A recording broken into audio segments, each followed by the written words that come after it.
Hi friends, Quill here. Welcome back to our Pokemon ranking series. The time has come, my friends. We must now rank the final stage evolutions. I'm a little bit nervous for the backlash on this because I know that some of my opinions are not popular, but we're just gonna go ahead and get into it.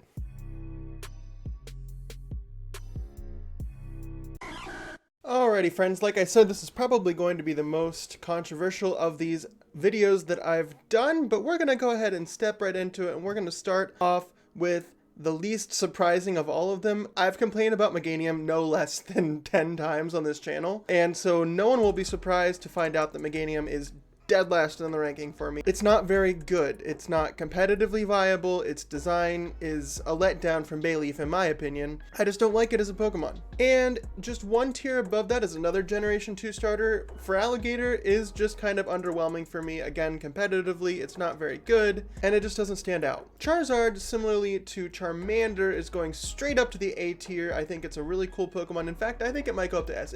It's my first starter. I have to kind of put it in S tier, don't I? It's strong, it's got some really cool Mega Evolutions, although I know going into Sword and Shield, Mega Evolutions aren't going to be a thing anymore, but they existed and they were really cool and I like them. Sceptile we're going to put in a very strong A slot. I think Sceptile's really awesome. I don't like its design quite as much as I like Grovile's. However, I like it in Pokken Tournament. I like using it there. I like using it competitively. Its Mega's really cool. So yeah, it goes in A tier. A Pokemon that I think safely goes in B tier is Incineroar. I enjoy the concept. I like that it's not a firefighting type. I like its signature Z move. It's what? Malicious Moonsault. I think that's a cool one. I like it in Smash. It's not quite so good in Smash, but I like the fact that it's in Smash. Another candidate for D tier here is going to be Delphox. I do place it ahead of Meganium, unlike most people, because it's competitively viable. I can use a Delphox and know that it will do damage if I give it some choice specs. Torterra is a really cool concept. I like the idea of Torterra. Torterra itself is very slow. It's not particularly memorable in any sort of way. I like its typing. The grass and ground is cool, but I just don't ever see myself using one. It's my last choice as a Generation 4 starter. I'm going to go ahead and pick up Blastoise here. It's a cool enough Pokemon to make it into B tier. I like it better than these Pokemon down here, but it doesn't have enough to stand out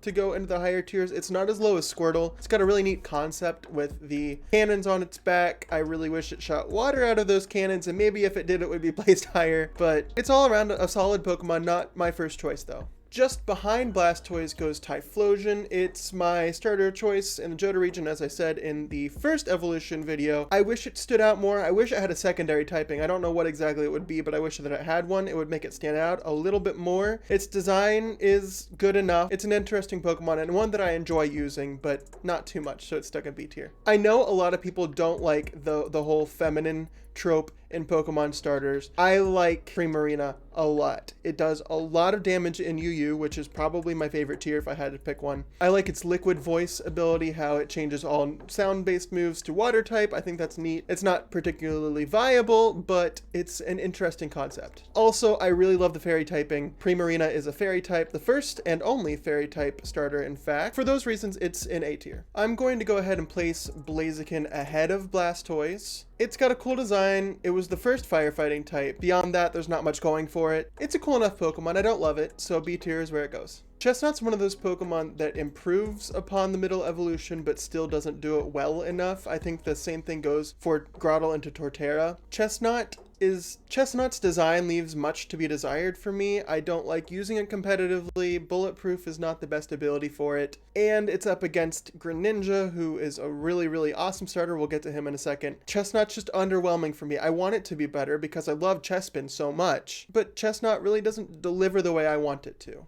Alright, for the next one, I have a question for you all, and it is who wouldn't put Greninja in S tier? Yes, it goes ahead of Charizard for me, and I know a lot of people are going to disagree on that, but I just think Greninja is so cool. Frankly, I loved it in the anime. It was so cool. Decidueye is a really cool Pokemon. It goes to the top of A tier. In fact, there could be a case made for it going into S tier if it were a little bit more viable. It's a really cool Pokemon. I absolutely love its design, and I like using it in battle. It's fun. Samurott. I wish that they went bipedal with this guy. I think he's got the samurai theme is really cool. It's a water type. Samurai, what more better could you get? I really wish that they made it a fighting type instead of Embor. In fact, in Drayano's hack of Black and White called Blaze Black and Volt White, Samurai is a fighting type and Embor is a ground type, and I really wish the Game Freak had gone that route instead, but they didn't, and so Samurot's in C tier. I know this is about to be kind of unpopular opinion, but I do like Embor a lot better than most people do. I appreciate its typing in the region. If you put Embor in a vacuum and don't take into consideration Blaziken or Infernape, it's a really cool typing to have a firefighting, especially in the Unova region, where that typing does really well. Competitively, I love using it in NU.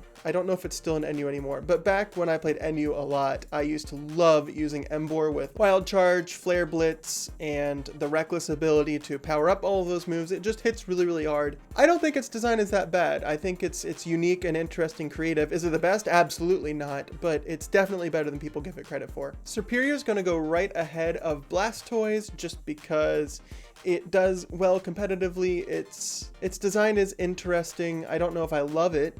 It's solid. It's not my favorite. It's definitely not my least favorite, and so in B tier it goes. Empoleon goes ahead of Feraligatr, if for no other reason the fact that it's a steel type. I really love steel types. As far as steel types go, Empoleon is not my favorite, but it is a steel type and it battles really well. It's a good Pokemon. I don't love its design. Its concept isn't great, but everything about Empoleon could definitely be worse. It goes in C tier. Venusaur is going to go right behind Incineroar in the B tier. It's a very solid Pokemon. I love using it whenever I can. Of course, Charizard is my starter of choice in the Kanto region, but if not for that, Venusaur would be a very close second choice. He's a cool dude. I used to hate Venusaur, but I've grown to like it in years past. Next up is Swampert, and the problem with Swampert is that it could either go ahead of or behind Sceptile. I think they're pretty evenly matched in my head. I love them both. I think they're really awesome. Right now, I'm in a Swampert kind of mood because my Swampert's really kicking butt in my Fire Red Omega Nuzlocke challenge. If you're not watching that, by the way, you should. But yeah, it does a lot of damage. It's good defensively, it's good offensively, and its design is pretty cool. And like I said in Mystery Dungeon, I am a Swampert, so I guess I'm a little bit partial in that way. And you all saw this coming. Infernape goes straight up to the S tier, very first slot. I love the Infernape line. All of the Pokemon in that evolutionary family are really cool. I appreciate their involvement in the anime. They're a lot of fun to use competitively. I love glass cannons, and Infernape is a glass cannon if there ever was one. There's a lot of firepower behind that, no pun intended, and overall it's just a fun Pokemon to use, and at the end of the day, that's what this list is based on. Now, before I end things off, I am going to move Incineroar up to low A tier, if for no other reason, just to even out the levels. I like this nice curve we've got going on here. The other way made me upset. So friends, that concludes ranking all of the starters in all of their forms. Like I said, my opinions, they're facts. So this is the definitive list. If you ever wondered which starters are better than the others and which starters belong at the bottom here with Meganium, then you now know. You're welcome. But thank you very much for watching. I've really enjoyed the support for this series and all the other series on the channel. It's really exciting. The channel's not taking off by any means, but it's definitely further than it was when we first started, and that's so exciting to me. I'm having a lot of fun doing this. So comment down below and let me know which Pokemon you think I should move on this list. And also let me know if you'd like me to continue ranking the Pokemon in this way. I enjoy making these videos, but if you guys don't enjoy watching them, I can do something different. I suppose next we could do like baby Pokemon or mythical Pokemon. I'm not sure. Let me know, and I will be more than happy to record whatever you guys are wanting to watch. Thanks again for watching this series, and as always, friends, see you next time.